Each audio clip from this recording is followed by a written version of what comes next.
I know what you want. You want to know what it's really like to bill insurance companies in the world of mental health. Well, I've done it now for a couple of years and I've learned a thing or two. And tonight I'm going to share with you some of the secrets of what it's really like to bill mental health companies. Stick around for this one.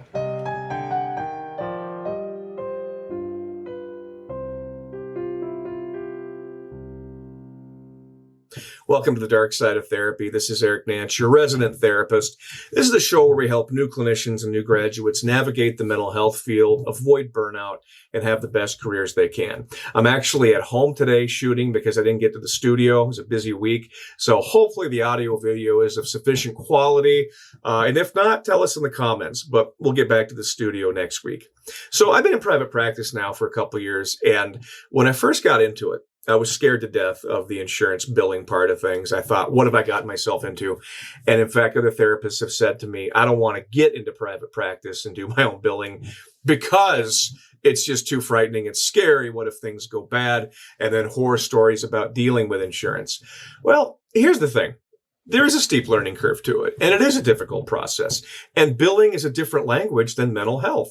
If you're a therapist practicing therapy, yeah, you're going to have to learn new terms.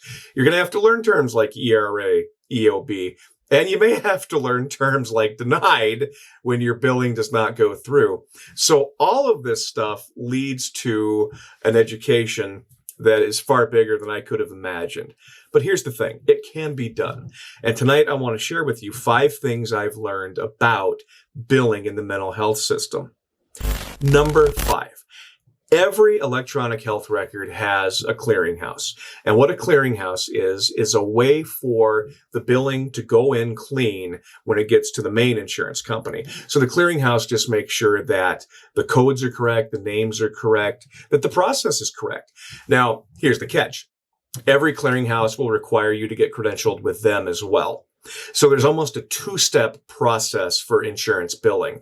I found the clearinghouses took not near as much time, but it is still an additional step you need to do. Number 4. People sometimes say to me, well, don't most insurance companies pay the same? No, they don't. Absolutely not. The difference between my highest payer and my lowest payer is about $150. Now, that's a huge difference, and that can make a real impact in your week or your month or your year. So something to be aware of. No, they don't pay the same, and there's very little you can do about that. Now, I've heard that sometimes you can negotiate for a higher rate. I haven't tried to do that, but I think that's probably going to be a process that's not going to get you very far. The rates are what they are. Now, some years rates will go up. I had a couple companies where the rates went up this year, but for the most part, you're going to get what you're going to get. Number 3, when you get paid. I remember when I worked at an agency or agencies, I would usually get paid every 2 weeks. You knew when the money was coming in. With insurance, it's a different story because they're all going to pay you at different times. So again, a huge variance there. My quickest payer has a turnaround of about 5 days. That's amazing. That is substantial. And I really like this insurance company because again, they're so quick. The slowest insurance company, it takes about 30 days. So again, huge difference there.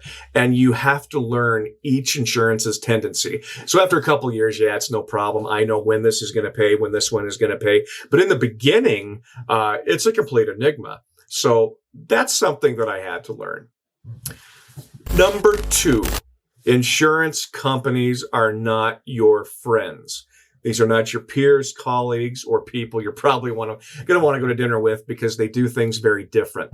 I've talked to numerous insurance companies, and I've learned again that they're not there to coddle me, comfort me, make me feel good. We're there to solve problems. And the quality of the different insurance representatives is going to vary. Some know more, some know less. And so getting the language down, getting the terms down, little things like having your tax ID ready, having your MPI number ready, the date of service, the name of the client, the code you used. You want to have all that stuff ready to go. Because a couple times I didn't, and I'm looking around at paperwork and pulling up the record. So be prepared. But again, they're not your friends. They're not your friends. And number 1, here's the big one. Yes, billing insurance can be a nightmare. I mean, literally a nightmare. I had a situation last year where a client and I could not resolve something through the insurance for about 7 months. We literally both wrote letters to the insurance company, talked to insurance agents, talked to the heads of insurance, and we still couldn't get this fixed. The problem was the client would get the EOB and explanation of benefits, for those of you that are wondering, which basically is a way of saying, here's what the client owes, here's what the insurance paid. Well, the copay number was different for the client than it was for me. And I thought, well, how am I supposed to take the copay from you when the insurance is giving you one number and giving me another number?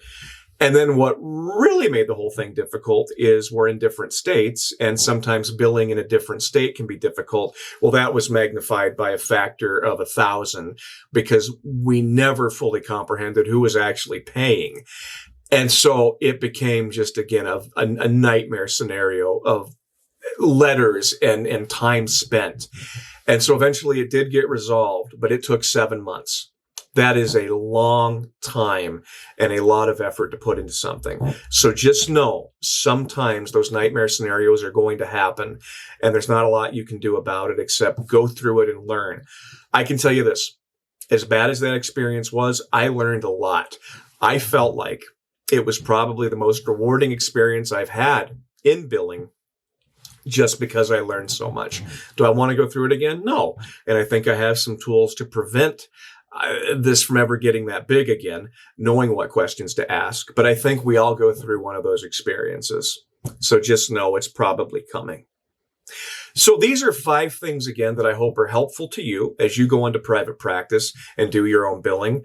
And again, it can be done. Don't be afraid of the process. Be willing to learn and be willing to have your credentialing application rejected. One of mine was rejected 5 times for just little itty bitty things that you've got to get right. So just know, again, it's a process, but you can get through it. This has been The Dark Side of Therapy with Eric Nance. Please subscribe, like, comment. And if there's certain kinds of content you want to see, let us know. We'd be happy to kick it out for you. We'll see you next time.